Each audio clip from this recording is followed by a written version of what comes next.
Legenda harimau kembar penjaga Situ Lengkong Panjalu.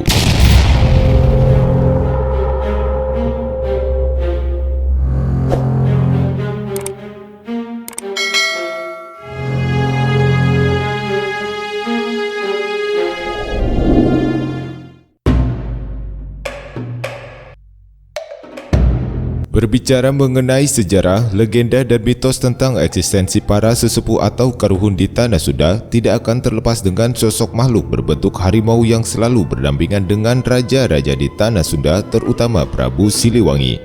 Harimau atau Maung Lodaya seakan-akan menjadi simbol kekuatan, kewibawaan, bahkan kebesaran nama yang diyakini oleh masyarakat Sunda sebagai jelmaan yang selalu melekat dengan para leluhur yang berkuasa di Tanah Sunda. Di hampir setiap daerah di Tatar Sunda, termasuk Jawa Barat dan Banten, terdapat banyak kisah dan legenda mengenai keberadaan sosok harimau atau maung, begitupun di daerah Ciamis. Terdapat satu cerita yang melegenda tentang sosok maung kembar yang mendiami salah satu daerah di Ciamis, yaitu di Situ Lengkong Panjalu. Sekelumit kisah mengenai Maung Panjalu berlatar belakang dari hubungan dua kerajaan besar di Tanah Jawa, yaitu Kerajaan Pajajaran atau Sunda dan Kerajaan Majapahit. Menurut Babad Panjalu, kisah Maung Panjalu berawal dari kisah Dewi Sucilarang, putri dari Kerajaan Pajajaran yang dinikahi oleh Pangeran Gajah Wulung, putra mahkota dari Kerajaan Majapahit. Setelah menikah, kemudian sang putri diboyong dan tinggal di istana Kerajaan Majapahit. Singkat cerita, ketika Dewi Sucilarang telah mengandung besar, ia meminta agar dapat melahirkan di tanah kelahirannya di Pajajaran. Mendengar permohonan sang istri, Pangeran Gajah Wulung pun menyetujui permintaannya itu, dan kemudian diantarkanlah rombongan sang istri ke kampung halamannya disertai pengawalan tentara kerajaan. Ketika dalam perjalanan, iring-iringan sang Dewi tiba di kawasan hutan belantara yang masuk ke dalam wilayah Kerajaan Panjalu. Rombongan Dewi Sucilarang berhenti untuk beristirahat dengan mendirikan tenda-tenda untuk bermalam di tempat tersebut. Di tengah gelapnya malam, tanpa diduga sang Dewi melahirkan dua orang putra-putri kembar. Kemudian anak laki-lakinya diberi nama Bongbang Larang, sedangkan yang perempuan diberi nama Bongbang Kancana. Ari-ari kedua bayi tersebut disimpan di dalam pendil, sebuah wadah yang terbuat dari tanah liat, dan kemudian diletakkan di atas sebuah batu besar yang berada di tengah hutan. Seiring berjalannya waktu, kedua anak kembar itu tumbuh dewasa di lingkungan Keraton Pakuan Pajajaran. Satu hal yang menjadi keinginan mereka adalah ingin lebih mengenal dan menemui sang ayah di Majapahit. Begitu kuatnya keinginan itu sehingga keduanya sepakat untuk pergi dan mengunjungi ayahnya di Majapahit. Setelah menempuh perjalanan yang cukup jauh, mereka tiba dan beristirahat di belantara kaki Gunung Sawal. Bongbang Larang dan Bongbang Kancana yang kehausan, mereka mencari sumber air di sekitar tempat itu, dan kemudian menemukan sebuah pendil berisi air di atas sebuah batu besar yang sebenarnya tempat tersebut adalah bekas wadah ari-ari mereka sendiri. Bongbang Larang yang tak sabar menahan dahaga, ia pun langsung menenggak isi pendil itu dengan lahap, sehingga kepalanya masuk dan tersangkut di dalam pendil.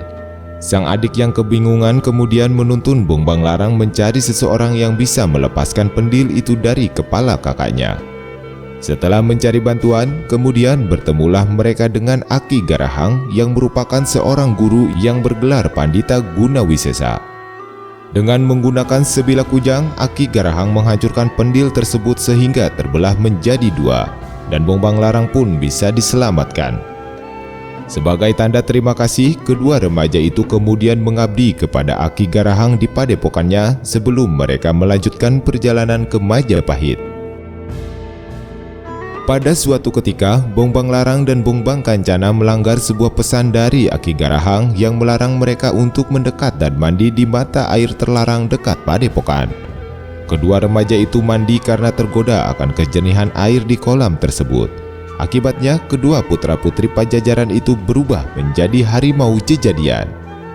Kedua harimau jejadian itu berjalan tak tentu arah hingga tiba di Cipanjalu, yang di bagian hilirnya terdapat pancuran tempat pemandian keluarga Kerajaan Panjalu. Kedua harimau itu tak sengaja terjerat oleh akar-akar pohon rindang, lalu jatuh terjerambab ke dalam saluran air sehingga aliran air ke pemandian itu tersumbat oleh tubuh mereka. Kedua harimau itu kemudian diselamatkan oleh Prabu Sanghyang Cakradewa Raja Panjalu yang sebelumnya sudah mengetahui identitas dari kedua harimau itu adalah putra-putri dari Pajajaran.